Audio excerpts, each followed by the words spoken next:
Missouri State Parks presents Missouri Untold.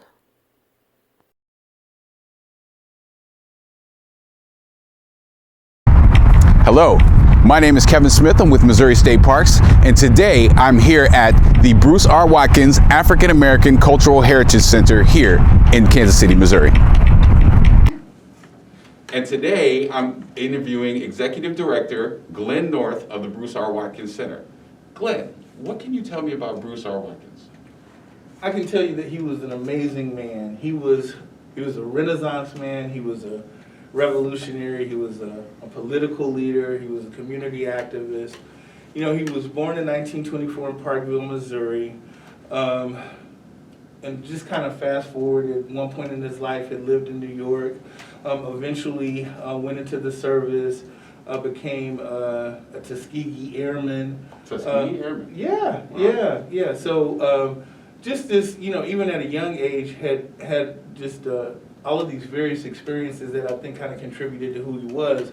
His mom had married T.B. Watkins, who was a prominent leader here in Kansas City since the early 1900s. He had owned one of the first African-American funeral homes in Kansas City. And so wow. When Bruce got out of the Army, moved back to Kansas City, and T.B. Watkins was also a political leader, and they were very close. So Bruce R. Watkins was an entrepreneur. He helped with the family business. Then he started to get involved in politics, and I think that's who, when everything just kind of culminated and came together, and who he was in terms of being a man of the people.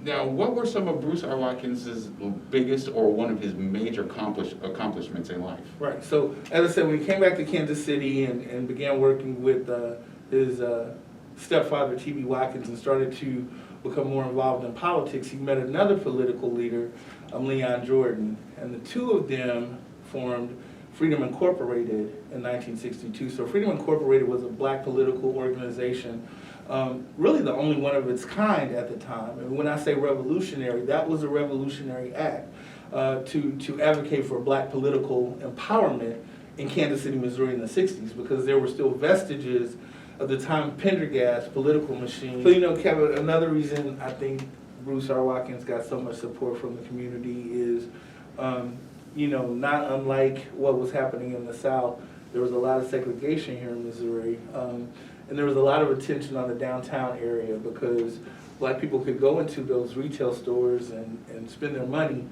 but like one of the rules was like black people couldn't try on clothes in those places because they said like the clothes would be contaminated after that and they wouldn't be able to resell them. And of course, black people couldn't eat at the lunch counters. Right. And so Bruce R. Watkins was really concerned with that.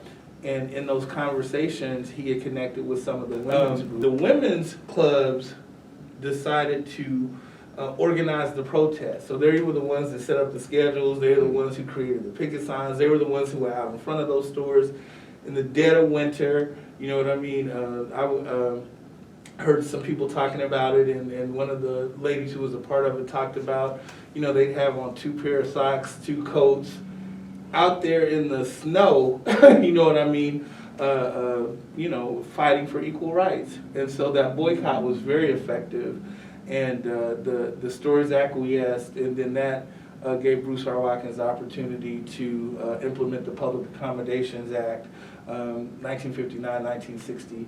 And it didn't immediately change the environment downtown, but at least the laws were on the books, and eventually, yeah, black people were treated better in those stores.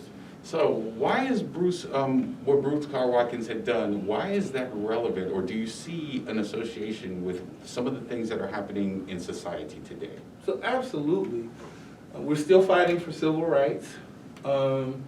You know, just looking at his life, I would say that his mayoral campaign paved the way for who would eventually become Kansas City's first black mayor, now Congressman Emanuel Cleaver. Yes. And, you know, we've had 2 black mayors since then. Yes.